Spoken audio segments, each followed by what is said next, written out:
conflicto que está afectando a Colombia por más de 50 años. Necesitamos la comprensión y la solidaridad internacional porque, como les voy a comentar a ustedes, la guerra en Colombia es el resultado de una convergencia de procesos internos de nuestro país, de procesos de sus relaciones políticas y sociales, pero también de procesos externos que vienen incidiendo en Colombia desde hace muchos años. El tema agrario, como se desprende del orden de los puntos contemplados en la agenda de negociación de La Habana, ocupa un primer lugar.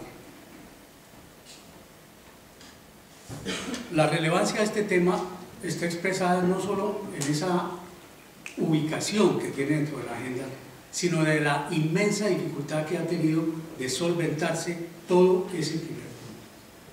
Baste señalar que los preacuerdos apenas hacen referencia a unos puntos iniciales y quedan por resolverse los que se han llamado salvedades, que contemplan tal vez los problemas más críticos del tema agrario, como son, por una parte, el tema del latifundio, el tema de la limitación de la extensión de la propiedad y un último tema que tiene que ver con este entorno internacional, que son los tratados de libre comercio, por la incidencia que tienen en nuestra problemática agraria. La primera pregunta: ¿por qué la guerra y lo agrario? Tuve la fortuna de integrar la comisión histórica que configuraron las partes de las conversaciones de La Habana, y el ingreso a las tareas que se pusieron a esta comisión, planteadas en tres temas, que eran los orígenes y primeras expresiones del conflicto, la razón de la duración del mismo y, en tercer lugar, los efectos más importantes que ha tenido la guerra en la sociedad colombiana. En ese marco, precisamente, comenzamos a identificar cuándo se dan las primeras manifestaciones de la guerra y en qué relación se dan en términos de bases sociales, condiciones sociales, políticas y económicas del país. Las indagaciones, lo primero que le muestran a uno es que esas manifestaciones de malestar, un profundo malestar, en donde había una muy fuerte incidencia de la acción represiva del Estado contra los movimientos sociales, aparece hacia los años 20 del siglo pasado, 1920, un poco antes, y tiene que ver con el ingreso masivo de inversiones externas en el país, fundamentalmente norteamericanas, en dos sectores críticos. Por una parte, la extracción petrolera, y por otra parte, el desarrollo de agroindustrias para la exportación.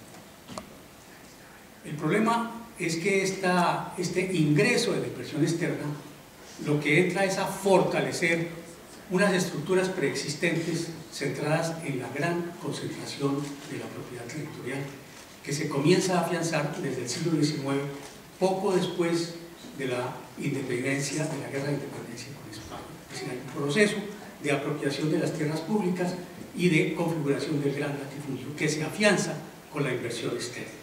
Y, como les digo, inversión externa procedente fundamentalmente de los Estados Unidos en estos dos sectores, agroindustrias y extracción minera, fundamentalmente petrolera.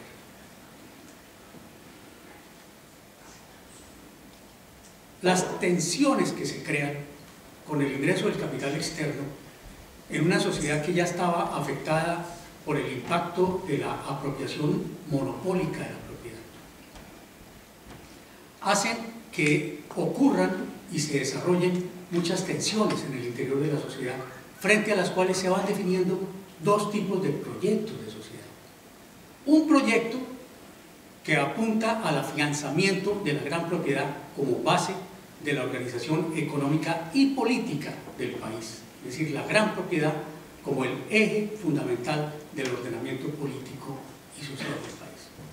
Y frente a ese proyecto, otro proyecto, un proyecto que considera que la gran propiedad no puede ser la vía para el desarrollo y el fortalecimiento de la sociedad colombiana, y que, por el contrario, lo que es necesario es construir una gran capa media de campesinos, de pequeños productores, que sean los que puedan desarrollar el mercado interno y la dinamización de la economía. Pero estas no son confrontaciones únicamente de carácter teórico o político, son confrontaciones que llevan a fuertes acciones represivas. Nosotros recordamos lo que fueron las masacres en las zonas bananeras de inversión norteamericana, masacres igualmente en las zonas de extracción petrolera en el Magdalena Medio, que evidencian la profundidad de las tensiones que ya se están configurando en Colombia. La posición favorable a la construcción de la pequeña y mediana propiedad tiene un hito en una sentencia de la Corte Suprema de Justicia en el año 1926, en la que establece que nadie podrá alegar la propiedad sobre tierras si no tiene un título legal procedente del Estado. Los grandes terratenientes consideraron esta sentencia como una prueba diabólica, es decir, que se les exigiera mostrar los títulos de propiedad. Y allí comienzan a profundizarse las tensiones que habrían de llevar años más tarde, poco antes de iniciarse la Segunda Guerra Mundial, a un afianzamiento de la alianza entre los Estados Unidos y Colombia. Colombia se convierte en una pieza central de la estrategia política y militar de los Estados Unidos ya desde esa época. Estados Unidos comienza a desalojar las posiciones que tenían inversionistas alemanes y a tomar un control prácticamente hegemónico de la economía y las posiciones geopolíticas que implicaba Colombia de frente al Caribe, de frente al Pacífico y de frente a la Amazonía. Los resultados de la Segunda Guerra Mundial, que para muchos países fueron favorables en la medida en que significaron la derrota del fascismo, en el caso nuestro significaron todo lo contrario. En el caso nuestro, la derrota del fascismo fue seguida por el afianzamiento de la posición hegemónica de los Estados Unidos en nuestro continente a través de la Guerra Fría, que se proyectó además en el resto del mundo. Colombia entra entonces a gravitar dentro de la órbita de intereses geopolíticos de los Estados Unidos, y esta articulación, esta ubicación de Colombia se va expresando en una serie de acuerdos que nos afectan hasta hoy. Uno de esos primeros acuerdos es el Tratado de Asistencia Recíproca entre los Estados Unidos y Colombia, que le impone a Colombia el mandato de la doctrina militar norteamericana, y se va a expresar muy rápidamente en la participación de Colombia en la guerra contra Corea, un país con el que nosotros no teníamos absolutamente nada que ver, pero que acabamos enganchados en un conflicto, en una guerra, llevados por los Estados Unidos y por la visión estratégica que Estados Unidos ubicaba frente a los países de la región, en la cual Colombia jugaba un papel muy importante. Es decir, Colombia termina enganchada dentro del marco de la Guerra Fría en la agresión contra un país contra el que nosotros no teníamos ninguna razón de hostilidad. Pero no solamente es la hostilidad que implica la guerra, es que las Fuerzas Armadas de Colombia quedan enmarcadas dentro de esa doctrina en términos de logística, en términos de la operación de su inteligencia, inclusive en términos de la participación de Colombia dentro de la estrategia panamericana. Colombia y las Fuerzas Armadas colombianas se convierten en un apéndice del despliegue militar norteamericano en el hemisferio hasta hoy. Estados Unidos ve con mucha preocupación los conflictos que se venían desarrollando en Colombia desde finales de los años 40.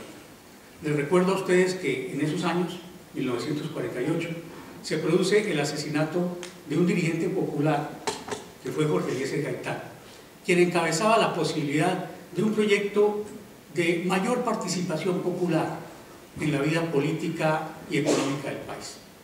Era lo que después vinieron a llamar los proyectos populistas de América Latina.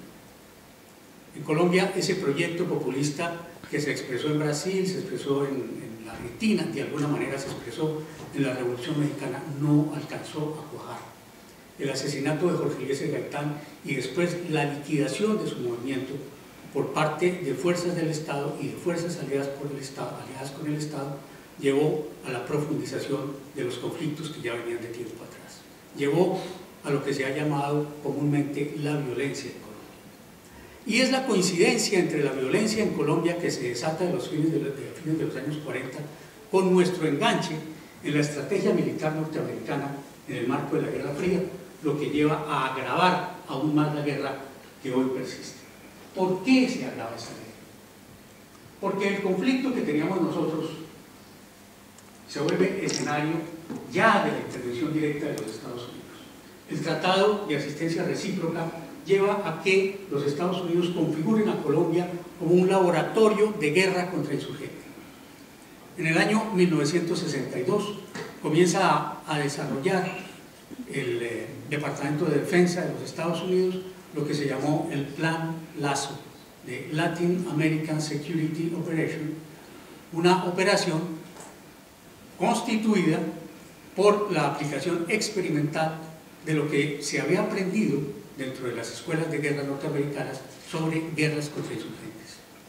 Dentro de esa aplicación de laboratorio de guerra iba a figurar algo dramático, todavía más dramático hoy, no solamente contra nuestro pueblo, sino contra nuestros pueblos hermanos.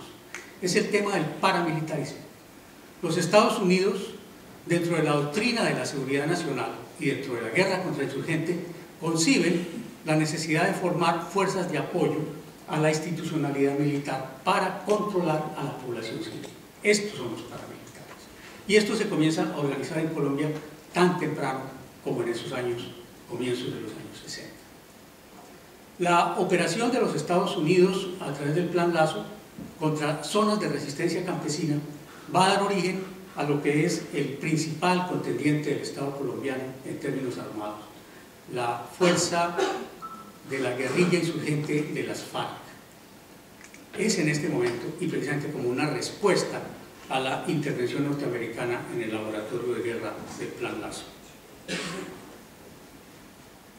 Para los planificadores del Departamento de Estado de los Estados Unidos, para sus interlocutores en Colombia, era claro, sin embargo, que los métodos armados, los métodos militares, no eran suficientes para reducir el tema de la insurgencia que se estaba configurando entonces en el país.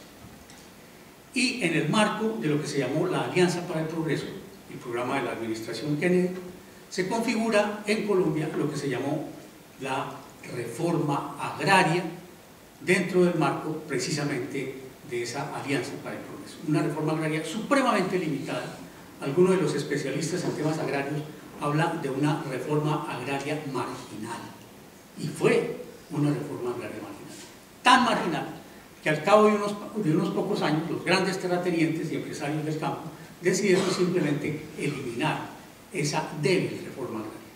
Y allí viene otra de las graves decisiones de carácter estratégico que se toma en Colombia. En lugar de hacer una reforma agraria, en lugar de hacer un reparto agrario, lo que se hace es llevar a los campesinos que ya habían sido desplazados por la guerra a programas de colonización en los bordes de la frontera agraria. Colombia, un país con una disponibilidad de superficies de bosques muy grande, superior al 40% de su superficie, tenía sin embargo una presencia estatal muy limitada. Y esa presencia estatal limitada va a ser el escenario a donde se desplazan miles de familias campesinas a las que no se les reconoce el derecho a acceder a la tierra. Esto son los finales de los años 60 y comienzos de los años 70. El mundo está ante una tragedia más, la guerra de Vietnam. Estados Unidos está agravando la situación que había quedado de la colonización realizada por Francia y después por la presencia de los japoneses durante la Segunda Guerra Mundial en los pueblos de Indochina. Estados Unidos llega a continuar el proyecto colonialista, ahora neocolonialista, y desata la guerra de agresión contra Vietnam. Esa guerra que, como decía el presidente del Banco Mundial, Robert McNamara, no se perdió en Vietnam, sino en los Estados Unidos, fue combatida a través de ¿qué? A través de la utilización masiva de las drogas. Estados Unidos dedica una cantidad de recursos muy importantes a la investigación sobre psicoactivos y es a través de la utilización masiva de psicoactivos que se comienza a debilitar la resistencia de la juventud norteamericana a la guerra de Vietnam. Pero no son solamente psicoactivos de origen industrial, son también psicoactivos de origen natural, y nosotros nos convertimos en el principal proveedor de uno de estos psicoactivos que va a engrosar la oferta del narcotráfico. Somos convertidos por las circunstancias a las que son llevados los campesinos carentes de tierras en esas áreas marginales, somos convertidos entonces en el principal productor de cocaína, que hoy continúa ofreciendo el 70% de la cocaína que se consume en los Estados Unidos. Esa es nuestra tragedia, que se juntan los problemas de las decisiones de las élites de no repartir la tierra con las decisiones geopolíticas y militares de los Estados Unidos que se proyectan sobre nuestro país y desatan una segunda etapa de guerra de las drogas, porque recuerden que la Gran Bretaña había agredido a China precisamente con la guerra del opio un siglo atrás. Es decir, esta es una reedición de las guerras del narcotráfico, pero ya en nuestro escenario latinoamericano.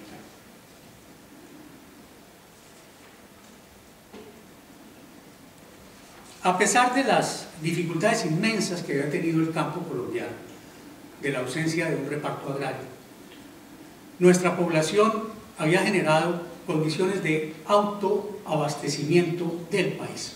Este gráfico que están viendo ustedes es el resultado de un estudio que hace el gobierno colombiano a finales de los años 80. Las cifras son difíciles de leer desde donde están ustedes, pero lo que nos están mostrando es que para los alimentos de consumo básico el país ofrecía una satisfacción por encima del 96%. Es decir, lo que son frutales, hortalizas, cárnicos, cereales. Colombia a fines de los años 80 era un país que se autoabastecía a pesar de las difíciles condiciones para el desarrollo de la agricultura. En esas condiciones entra la guerra del narcotráfico, y la guerra del narcotráfico entra a generar una profundización de las tensiones que ya existían en Colombia, y uno de los factores más críticos de esta guerra es precisamente el proceso del desplazamiento forzado de miles de millones de campesinos que hoy todavía nos está afectando. Esta es la esencia de la guerra. La esencia de la guerra, ¿qué es? Quitarle las tierras que los campesinos ya han civilizado, que los campesinos ya han trabajado, y en esos espacios donde se había configurado comunidades campesinas relativamente prósperas, relativamente estables, destruirles esas bases a través de todos estos mecanismos de guerra, incluyendo las fumigaciones supuestamente para la erradicación de los cultivos ilícitos, y esos campesinos llevarlos ¿a qué? Llevarlos a los bolsones de miseria en las ciudades. ¿De qué se trataba? De la apropiación de esas tierras de forma masiva y de la configuración de una inmensa oferta de mano de obra situada en las ciudades, aterrorizada, desorganizada, que era precisamente lo que iba a configurar uno de los componentes de la confianza inversionista que impulsó el gobierno de la administración del presidente Álvaro Uribe. Es decir, era contar con una mano de obra barata y desorganizada que hoy suma más de 6 millones de personas. ¿Dispuestas para qué? Para desarrollar los nuevos proyectos productivos que se están tratando de implantar en el país. De una parte, los referentes a los nuevos agroexportables, fundamentalmente agrocombustibles, representados en la caña de azúcar, en la palma africana y en algunos otros cultivos dedicados a la exportación. Pero ya no se trata de pedir que sean los campesinos quienes se centren en el desarrollo de esta agricultura, sino que sean antiguos campesinos desposeídos, expropiados, convertidos en la mano de obra de esos proyectos. Y el segundo gran componente que quiero mostrarles a ustedes, la última de esta sesión,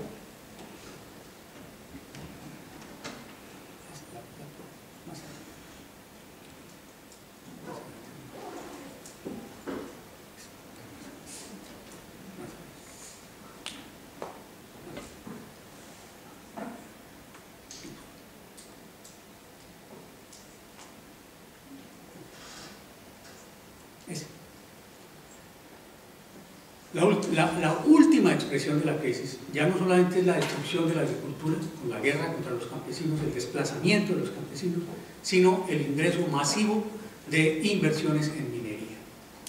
El mapa que ustedes ven contiene una mancha, una extensa mancha roja. Esa extensa mancha roja corresponde fundamentalmente a lo que son explotaciones mineras y solicitudes para explotaciones mineras. Ustedes que están familiarizados, creo, con el mapa de Colombia, ven que esa mancha se extiende a todo lo largo de la cadena de la cordillera andina en Colombia. Cubre además una parte muy importante del litoral del Caribe y se extiende hasta la frontera con Ecuador. Es decir, este espacio comprende los principales valles con potencial agrícola.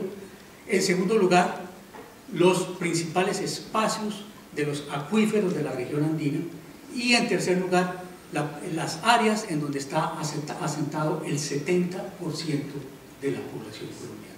Y sobre esos espacios se está extendiendo la demanda de la minería. Entonces, la guerra que hemos nosotros afrontado por estos últimos 50, 60 años, no solamente ha destruido la capacidad de nuestra producción agrícola, que les señalo esta información, a finales de los años 60, como veíamos en las tablas, Colombia se autosostenía en términos alimentarios. Hoy Colombia importa más del 50% de su provisión alimentaria, como resultado de la guerra y como resultado de las políticas neoliberales que se establecen desde los años 80. Pero a esa situación crítica en particular se añade ahora la amenaza, que ya no es amenaza, sino que ya está actuando, de las grandes inversiones mineras.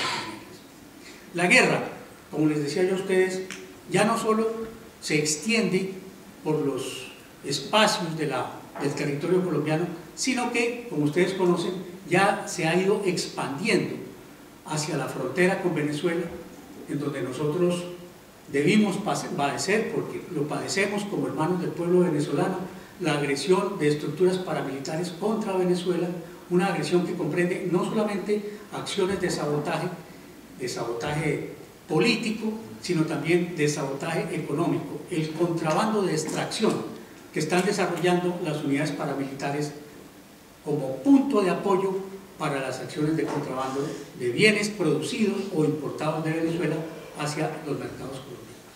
Colombia está extrayendo más del 30% del abastecimiento alimentario de Venezuela. Esa guerra, como les digo, ya no solamente se proyecta a través del dispositivo paramilitar contra Venezuela, sino que también ha afectado la frontera nuestra con Ecuador. Recuerdan ustedes que hace unos pocos años se produjo un bombardeo precisamente para uno de los dirigentes de la guerrilla de las FARC, y fuerzas aéreas de Colombia, comandadas por el dispositivo militar norteamericano en la base de Manta, hicieron un acto de agresión que no ha sido perdonado por nuestro vecino, a quien injustamente atacamos. Pero no es solamente esta la proyección internacional de la guerra en Colombia. Hace muy pocos años, aproximadamente 3 años, el gobierno de Colombia accedió al establecimiento de 7 bases militares en territorio colombiano.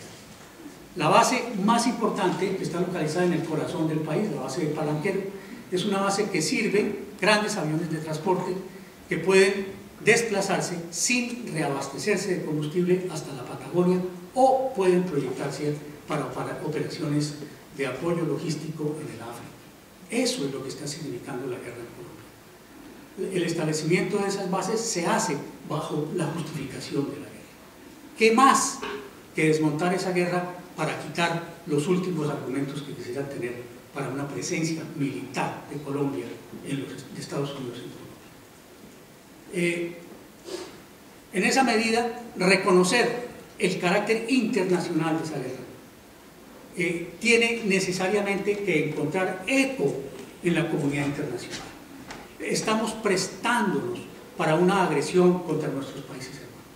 En la medida en que se desactiven los componentes de esa guerra, estamos reduciendo los peligros de una confrontación muy lejos de nuestra intención de convertir nuestra América en un territorio de paz.